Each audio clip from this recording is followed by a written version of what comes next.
नमस्कार साथियों, हमारे YouTube channel Shiv Shakti study mind पे आप सभी का स्वागत है। आज हम आपसे बात करने जा रहे हैं हिंदी व्याकरण में प्रयोग होने वाले संस्कृत के उपसर्गों के बारे में। इनकी संख्या कुल 22 है, जैसा कि हम आपसे पहले ही वीडियोस में बता चुके हैं। अगर आपने उपसर्ग के बारे में उस वीडियो को नहीं देखा है तो हम उसका लिंक डिस्क्रिप्शन बॉक्स में नीचे दे रहे हैं, आप वहां से देख सकते हो। आज हम बात करेंगे उन उपसर्गों के बारे में जो संस्कृत से हिंदी में अपने अर्थ के साथ प्रयोग किए जाते हैं। हम उन शब्दों को यहाँ पर देखेंगे और उनका अर्थ समझेंगे, साथ ही साथ उनके बनने वाले कुछ शब्दों का भी हम यहाँ पर आपको प्रयोग करके दिखाएंगे।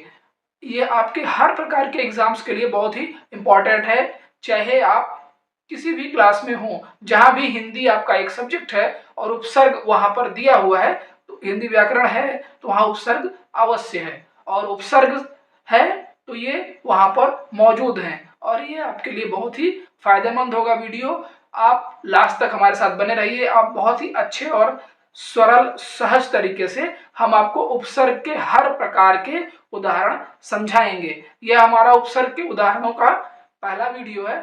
उपसर्ग के 4 प्रकार होते हैं, जिसमें से पहला प्रकार का वीडियो हम आज आपको अपलोड करके दे रहे हैं सरल, सहज और आसान भाषा में। आइए प्रारंभ करते हैं।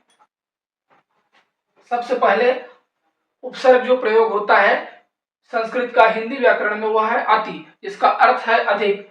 इसके कुछ प्रयोग देख लेते हैं हम। शब्द कैसे बनते हैं इससे: अत्यधिक, अत्यंत, अतिरिक्त। इस प्रकार के शब्द हम अति उपसर्ग के द्वारा बनाते हैं। अगला है आपका अधि उपसर्ग, जिसका अर्थ होता है ऊपर या श्रेष्ठ।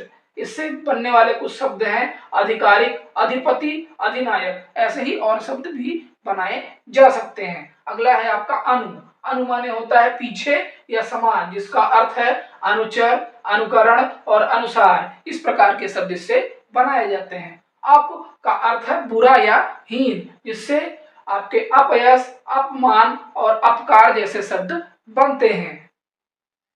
उसके बाद है आपका अभि। अभि से आप अर्थ समझिए सामने, चारों ओर, यह अभि का अर्थ होता है। इससे आप अभियान, अभिमान, अभिनय ऐसे शब्द बना सकते हैं। उसके बाद आपका आता है अव।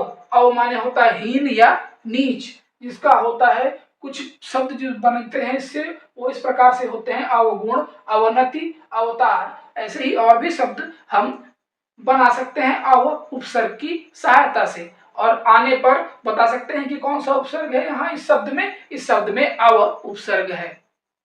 आगे आ माने होता है तक या समेत, जिसका कुछ शब्द बनाकर हम इस प्रकार से देख सकते हैं: आजीवन, आगमन, आरक्षण। इस प्रकार के शब्दों में कौन सा उपसर्ग प्रयोग किया जाता है? आ उपसर्ग प्रयोग हम करते हैं। इसके बाद आता है उत उपसर्ग। उत का अर्थ होता है ऊंचा, श्रेष्ठ या ऊपर, जिसका कुछ प्रयोग है उत्कर्ष, उत्तम, उत्पत्ति। ये सब क्या है? उत उपसर्ग के कुछ बनने वाले शब्द हैं। आगे हम बात करते हैं उद उपसर्ग की। उद उपसर्ग का अर्थ होता है उत्कर्ष या ऊपर। दो उद और उत लगभग अर्थ में इनका जो वो होता है अर्थ, वो लगभग एक ही जैसा होता है। उद से अर्थ होता है, इससे बनने वाले शब्द हैं उद्भव, उद्गम, उत्थान। तो आपका उत में आया, इसमें क्या आया? उद्गम और उद्भव। इस प्रकार के शब्द हम उद उपसर्ग की सहायता से बनाते हैं। उसके बाद आपका आता है उप उपसर्ग। यह इसका अर्थ होता है निकट या सदृश, यानी पास में। उदाहरण के लिए हम देख सकते हैं कुछ शब्द: उपदेश, उपवन, उपहार। यह कुछ शब्द हैं जो उप उपसर्ग से बनाए जाते हैं। अब हम बात करेंगे, उसके बाद आता है आपका दुर उपसर्ग, जिसका होता है बुरा या कठिन अर्थ। इससे बनने वाले कुछ शब्द हम देख लेते हैं: दुर्जन, दुर्गम और दुराचार। यह आपके दुर उपसर्ग से बनने वाले कुछ शब्द हैं, और हम दुर उपसर्ग पहचान भी यहाँ से सकते हैं आसानी से इन शब्दों में कि कौन सा उपसर्ग है इसमें दुर उपसर्ग लगा है। आगे बात अगला है दुस, जिसका अर्थ भी वही होता है जो दुर उपसर्ग का होता है, बुरा और कठिन। इसके कुछ प्रयोग हैं, इस प्रकार हैं: दुर्जन, दुर्गम और दुराचार, यह आपका प्रयोग था दुर का। दुष् का प्रयोग देखिए, बुरा और कठिन दोनों वही अर्थ होता है। इसका मतलब इसके कुछ प्रयोग हैं, दुष्के, दुश्चरित, दुस्साहस, दुष्कर। ये दुस उपसर्ग से बनने वाले कुछ शब्द हैं। आइए आगे देखते हैं निरुपसर्ग। निरुपसर्ग मतलब का अर्थ होता है बिना, बाहर या निषेध।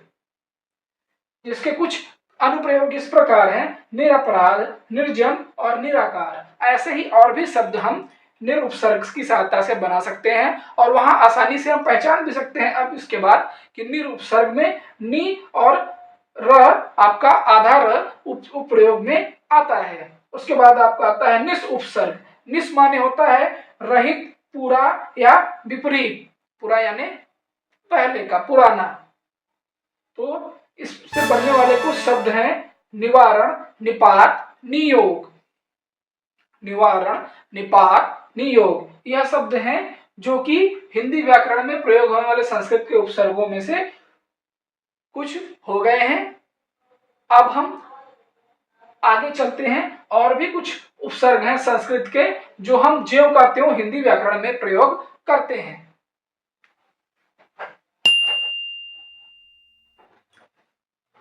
आगे बात करें तो नी उपसर्ग आता है। नी उपसर्ग जिसका अर्थ होता है निषेध, अधिकता या नीचे। इसके कुछ अनुप्रयोग देखें तो निवारण, निवारण और निषेध। यह इसके कुछ प्रयोग देखें तो निवारण और निषेध, इस प्रकार से हम नी उपसर्ग का प्रयोग करते हैं। परा, अगला उपसर्ग है परा, जिसका अर्थ होता है उल्टा या पीछे। उदाहरण के लिए पराजय, पराभव, पराक्रम, इस तरह के शब्द अगर हो तो वहां पर हम कौन सा उपसर्ग होता है, वहां पर परा उपसर्ग होता है। उसके बाद आपका परि उपसर्ग। परि का अर्थ है आसपास या चारों ओर। उदाहरण के लिए परिजन, परिपूर्ण, परिक्रमण, परिमाण, यह सभी क्या है, परि उपसर्ग के उदाहरण है। अगर इस तरह के शब्द आए तो वहां पर परि उपसर्ग होता है। आगे आपका है प्र उपसर्ग। प्र का अर्थ होता है अधिक या आगे। उदाहरण के लिए प्रबल, प्रस्थान और प्रकृति, इस प्रकार से प्र उपसर्ग का प्रयोग हम हिंदी में करते हैं। अगला है आपका प्रति।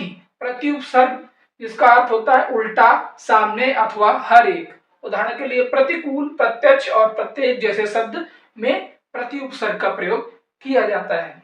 वि माने होता है विभिन्न या विशेष। विदेश, वियोग और विपक्ष वि उपसर्ग से बने हुए कुछ उदाहरण हैं। अगला आपका होता है सम उपसर्ग। सम उपसर्ग का अर्थ है उत्तम, साथ या पूर्ण, जिसका अर्थ प्रयोग हम इस प्रकार से करते हैं संस्कार, संगम और संतुष्ट। ऐसे शब्द जब बने हुए होंगे और आपसे पूछा जाएगा कि कौन सा उपसर्ग है इसमें, तो हम उत्तर देंगे कि इसमें सम उपसर्ग का प्रयोग किया गया है। अगला है आपका सु उपसर्ग। यह आपके संस्कृत के उपसर्गों में जो कि हिंदी में प्रयोग किए जाते हैं, हिंदी व्याकरण में सबसे अंतिम है।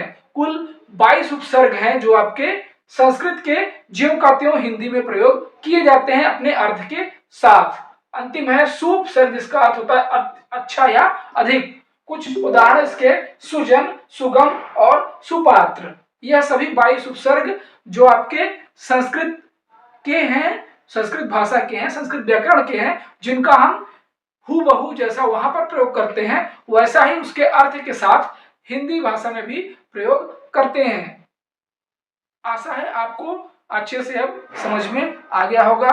दोस्तों, अगर आपको हमारा वीडियो अच्छा लग रहा है, हमारे बताने का तरीका अच्छा लग रहा है, हमारे समझाने का तरीका अच्छा लग रहा है, हमारे कंटेंट पसंद आ रहे हैं, तो प्लीज ज्यादा से ज्यादा मात्रा में हमारे चैनल को सब्सक्राइब करिए, कंटेंट्स को पूरा वॉच करिए, लाइक करिए और अपने फ्रेंड्स के साथ भी शेयर करिए जो इसकी आवश्यकता रखते हैं। हमारे चैनल पर और भी तरह तरह के वीडियो वनडे एग्जाम से रिलेटेड और आपके बोर्ड एग्जाम से रिलेटेड वीडियोस अपलोड होते रहते हैं, चाहे वो जिस भी बोर्ड से संबंधित हो या जिस प्रकार का भी आपका वनडे एग्जाम हो।